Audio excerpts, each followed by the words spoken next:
এরপর প্রশ্ন হলো ফারিয়া নাজনীন, আপনি লিখেছেন অজু করে রান্নাঘরের হাঁড়ি পাতিল ধুলে কি অজু ভেঙে যাবে? বিশাল আহমেদ তামিম লিখেছেন কারোর নাম কি রব রাখা যাবে? কাবির হোসেন আপনি লিখেছেন আমাদের পরিবার যৌথ, আমার আব্বু ও চাচা একই বাড়িতে থাকেন, এখানে আমার সহধর্মিনী যথাযথ পর্দা করতে পারে না, করণীয় কি? এমনি বেলায়েতুল্লাহ লিখেছেন কোন ইমাম যদি সুদ খায় তার পিছনে নামাজ হবে কি? নজরুল ইসলাম শান্ত লিখেছেন অ্যালকোহল ও ভিনেগার মিশ্রিত খাবার খাওয়া কি জায়েজ? আমি ফ্রান্সে বসবাস করি, এখানে বেশিরভাগ খাবারে এমন এমনকি টমেটো সসেও অ্যালকোহল বা ভিনেগার মিশ্রিত থাকে, এবার জানিবার দিকে। রবিন আহমেদ আপনি লিখেছেন অজু করে শরীরে লোশন দিলে কি অজু ভঙ্গ হবে? নাসরিন খাতুন আপনি লিখেছেন নমুসলিম বিধবা মহিলা কি তার অমুসলিম ছেলেদের ইনকামে জীবন নির্বাহ করতে পারবে? এবারে কি শরীয়তে নিষেধাজ্ঞা আছে? নমুসলিম বিধবা মহিলা তার অমুসলিম ছেলেদের উপার্জন থেকে অবশ্যই তার জীবন নির্বাহ করতে পারেন, কোনো অসুবিধা নেই। ছেলে কিংবা মা বাবা কিংবা আত্মীয় স্বজন কেউ যদি অন্য ধর্মাবলম্বী হয় তাদের অর্থ করে দিয়ে তার কারো জীবন নির্বাহ করতে কোনো অমুসলিমের কোনো বাধা নেই। দেখতে হবে হালাল কিনা, যদি হারাম কিছু দেয় তাহলে সেটা গ্রহণ করা যাবে না। রবিন আহমেদ আপনি লিখেছেন অজু করে শরীরে লোশন দিলে কি অজু ভঙ্গ হবে? না, লোশন দিলে অজু ভঙ্গ হওয়ার কোনো কারণ নেই। নজরুল ইসলাম শান্ত লিখেছেন অ্যালকোহল ও ভিনেগার মিশ্রিত খাবার খাওয়া কি জায়েজ? আমি ফ্রান্সে বসবাস করি, এখানে বেশিরভাগ খাবারে এমনকি টমেটো সসেও অ্যালকোহল বা ভিনেগার মিশ্রিত থাকে, এবার জানিবার দিকে। অ্যালকোহল মিশ্রিত থাকলে সেটা খাওয়া জায়েজ নাই, আর যদি ভিনেগার বা এমন কিছু থাকে যেখানে আসলে হারাম কিছু নেই তাহলে সেটা খাওয়া জায়েজ হবে। এরপরে বিশাল আহমেদ তামিম লিখেছেন কারোর নাম কি রব রাখা যাবে? না, কারণ নাম রব রাখা উচিত না, কারণ রব এটা পালনকর্তার অর্থে সাধারণত ব্যবহার হয়ে থাকে, আল্লাহর শানে এটা যায় শুধুমাত্র, কারণ নাম রব রাখা উচিত না। প্রয়োজনে পুরো নাম রাখবে আব্দুর রব বা রবের গোলাম, এভাবে বলবে। আল্লাহর নাম ধরে এভাবে ডাকাটাই করে আল্লাহ নামে শুধু রব ডাকে, নামে কাউকে ডাকাটা তার নামের শেষ্টাচার বা আদবের খেলাফ।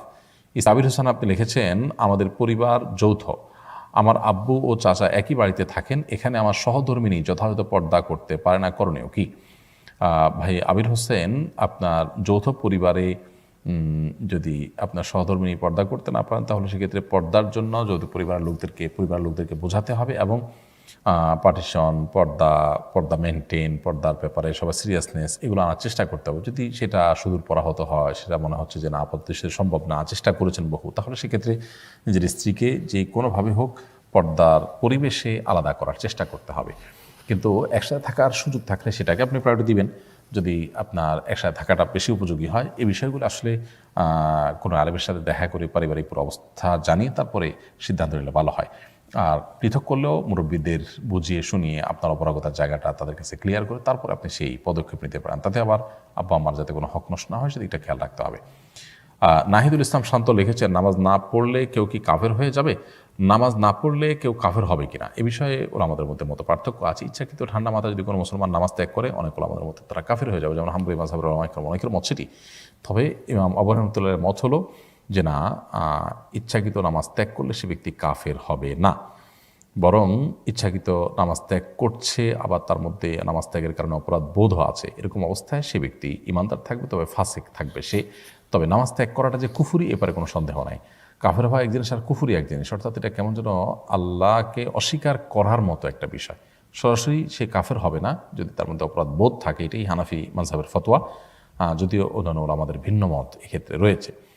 সো নামাজ ত্যাগ করাটা সারা বিশ্বের মানে সমস্ত আলেমদের মতেই কুফুরের পর, কাফের হয়ে যাওয়ার পর সবচেয়ে বড় অপরাধ, এরপরে কোনো সন্দেহ নেই। নামাজ ত্যাগ করাটা এত বড় জঘন্য অপরাধ, এই জন্য কোনো ইমানদার আসলে নামাজ ত্যাগ করতে পারে না। ওমর রাদিয়াল্লাহু তাআলা বলেছেন লা হাযাফিল ইসলাম লিমান তারাকা সালাহ, যে ব্যক্তি নামাজ ত্যাগ করে তার ইসলামে কোনো হিস্সাই নেই। কোরআনে আল্লাহ বলেছেন ফাইন তাবু ওয়া কামু সালাহ ওয়া আতু যাকাত ফা ইখওয়ানুকুম ফিদ্দিন, যদি অমুসলিমরা তওবা করে সালাত কায়েম করা শুরু করে যাকাত দেয় তাহলে তারা তোমাদের ভাই, ধর্মীয় ভাই। তাহলে আমার ধর্মের ভাই হওয়ার জন্য সালাত আদায় করা জরুরি। আমরা অনেকে নামাজ পড়ি না, মনে করি যে ইমান ঠিক আছে, এটা খুবই দুঃখজনক। এমনি বেলায়েতুল্লাহ লিখেছেন কোনো ইমাম যদি সুদ খায় তার পিছনে নামাজ হবে কিনা? সুদখোর ইমামের পিছনে নামাজ পড়লে নামাজ তো হয়ে যাবে, কিন্তু এরকম ইমামকে নিযুক্ত করা গুনাহের কথা, ইমামকে পরিবর্তন করা জরুরি যদি তিনি তওবা করে ফিরে না আসেন। নীলা ইসলাম আপনি লিখেছেন আমি আমার স্বামী ছাড়া থাকতে পারি না, সে কাছে থাকুক এটাই চাই, কিন্তু সে জাপান চলে যাবে কিছুদিনের মধ্যে, আমি কোন কোন আমল করে নিজেকে সান্ত্বনা দিতে পারি? বোন, প্রথমত তাকে কোনো ভালো আলেমের সাথে সাক্ষাৎ করিয়ে কাউন্সিলিং করানো উচিত, যেন তিনি দেশে যে উপার্জন আছে সেটার উপর তিনি ক্ষান্ত থাকেন, অথবা আপনাকে নিয়ে যাওয়ার ব্যবস্থা করেন। আপনি সেজন্য তাকে কনভিন্স করেন, দোয়া করেন আল্লাহর কাছে, আল্লাহ যেন তার মনটাকে বিগলিত করেন, ভোর রাতে তাহাজ্জুদের পরে এই সময়গুলোতে আপনি বিশেষভাবে আপনারা করতে পারেন। আব্দুল মামুন লিখেছেন, আমার টাকা নাই কিন্তু জমি আছে, জাকাত দিতে হবে কিনা? জমি আসলে জমির যদি ফসল হয়, সেই ফসল যদি 25 মণ সম পরিমাণ হয় ফসল, তাহলে সেক্ষেত্রে ধান, গম এই জাতীয় ফসল হলে সেগুলোতে আপনার জাকাত দিতে হবে। এবং সেটা যদি আপনি নিজে পানের সেচ দিয়ে করেন তাহলে সেক্ষেত্রে 10 ভাগের 1 ভাগ জাকাত দিলে আদায় হয়ে যাবে। আর যদি জমির কোনো ফসল সেভাবে না আসে, অর্থাৎ জাকাতযোগ্য ফসল উৎপাদন না হয়, তাহলে সেক্ষেত্রে জমির মূল্যের উপর জাকাত দিতে হবে না, যদি এটা ফসলের জমিন হয়। মাহবুব আলম আপনি লিখেছেন, আমি পেশায় একজন পশু চিকিৎসক। পশুর জীবন বাঁচাতে আমার অনেক সময় ইমার্জেন্সি চিকিৎসার জন্য ফরজ নামাজের জামাত ছুটে যায়, তখন আমার করণীয় কি? জামাত যদি ছুটে যায়, আপনি পরবর্তীতে অন্য কারোর সাথে জামাতে সামিল হবেন, তারপর একটা পশুর জীবন রক্ষা করলেন, সেটা অবশ্যই আপনার জন্য জায়েজ হবে। এমডি আশরাফুল ইসলাম লিখেছেন, কোনো মসজিদে কেউ এতেকাফে না বসলে কি গুনাহ হবে? হানাফি মাযহাব অনুযায়ী এতে পুরো এলাকাবাসী গুনাহ হবে, তবে গুনাহটা কবিরা গুনাহের মতো নয়, বরং সুন্নাত মুআক্কাদা তরক করলে যে গুনাহ, সেই পর্যায়ের গুনাহ হবে যদি কেউই না বসে, যেহেতু এটা সুন্নাত মুআক্কাদা কেফায়া ফোকাহ হানাফের মতে। যদি অন্যান্য মাযহাবের ফকিদের মতে এটি আপনার এরকম বিষয় না, বরং না বললে আসলে কারো গুনাহ হবে না, আর বসলে সওয়াব হবে, এরকমটি অনেক ফকিরা মনে করেন। এমডি সুজন মিয়া লিখেছেন, ইফতার করে কতক্ষণ অবধি মাগরিবের নামাজ বিলম্বিত করা যায়? অনেক মসজিদ ইফতারের পর 20-25 মিনিট পরেও জামাত হয় না, এটা অনুচিত। মাগরিবের সালাত দ্রুততার সাথে পড়ার নির্দেশ করা হয়েছে, যেন মাগরিবের সালাতে নবী সাল্লাল্লাহু আলাইহি ওয়াসাল্লাম কেরাতও ছোটো করতে না, তো 20-25 মিনিট যদি লেট করা হয়, সেটা অবশ্যই মাগরিবের সালাতের যে প্রাণ সেটাকে নষ্ট করে, এটা করা উচিত না। রাহিমা খাতুন এই আইডি থেকে আপনি লিখেছেন, মৃত ব্যক্তির ইসারা সওয়াবে নিয়ত রোজাদার ইফতার করানো যাবে কিনা? অবশ্যই করানো যাবে, এটা একটা ভালো কাজ, রোজাদার ইফতার করানো, এটা মৃত ব্যক্তির তরফ থেকে করতে পারেন। এরপর প্রশ্ন হলো, ফারিয়া নাজনীন আপনি লিখেছেন, অজু করে রান্নাঘরের হাঁড়ি পাতিল ধুলে কি অজু ভেঙে যাবে? অজু করে যে রান্নাঘরের হাঁড়ি পাতিল ধোয়া হয়, থালা বাসন ধোয়া হয়, এর ফলে অজু ভঙ্গ হবে না, এটা অজু ভঙ্গের কোনো কারণ নয়। এমনকি রান্নাবাড়া করলেন, সবজি ইত্যাদি কুটাকাটি করলেন, এর কারণে ঘর পরিষ্কার করলেন, এগুলোর কারণে অজু ভঙ্গ হবে না, বরং অজু অবস্থায় যদি কাজগুলো করেন তাহলে অজু ভঙ্গের কোনো অন্য পয়েন্ট যদি না পাওয়া যায়, পেশাব পায়খানা ইত্যাদি না হয়, বা বায়ু ত্যাগ না হয়, ঘুম না হয়ে থাকে এর মধ্যে, তাহলে সেক্ষেত্রে আপনার পূর্বের অজু দিয়ে আপনি সালাত আদায় করতে পারবেন, কোরআন তেলাওয়াত স্পর্শ করতে পারবেন, অন্যান্য সাধারণ কাজগুলো করতে পারবেন, কারণ এগুলো কোনো অজু ভঙ্গের কারণ নয়।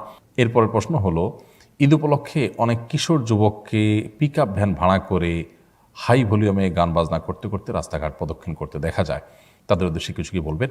আমাদের সেই সমস্ত কিশোর এবং তরুণ বন্ধুদেরকে বলতে চাই, ঈদ আল্লাহ প্রদত্ত একটি আনন্দ, একটি উৎসব, যেটা কে একটা ইবাদত, ইসলামের একটা কাজ বলা যেতে পারে।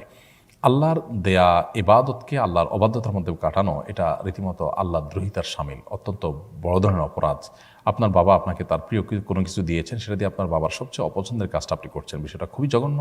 এরকম একই বিষয় এখানেও ঘটছে, অতএব এই অনাচার থেকে আমাদের সরে আসা উচিত। তাছাড়া আমাদের আনন্দ, আমাদের বিনোদন অন্যের কষ্টের কারণ হতে পারে, দুর্ঘটনার কারণ হতে পারে, উচ্ছৃঙ্খলতা প্রকাশ হতে পারে, এটা কোনো সভ্য সমাজে গ্রহণযোগ্য নয়। আমাদের বিবেক এবং বিবেচনা যদি আমরা ব্যবহার করি, তাহলে সেক্ষেত্রে ধর্মীয় দৃষ্টিকোণ তো বটেই, মানবিক দৃষ্টিকোণ থেকে এটা অনুচিত কাজ। কোনো পশুরাও পরস্পরকে এভাবে ডিস্টার্ব করে না, আমরা অনেকে বিনোদনের নামে যেরকম করে থাকি। তো এই উন্মাদনাগুলো আমাদের থামানো দরকার, এবং সামাজিকভাবেও উদ্যোগ নেওয়া উচিত এগুলোকে থামাবার জন্য, যাতে করে ঈদের আনন্দের নামে কোনোভাবে এরকম অনাচার না হয়। আল্লাহ তাআলা আমাদের সকলকে ঈদের আনন্দকে নির্মল করার তৌফিক দান করুন, আমাদের অবশিষ্ট সময়গুলো, মুহূর্তগুলোকে সঠিকভাবে কাটাবার তৌফিক দান করুন।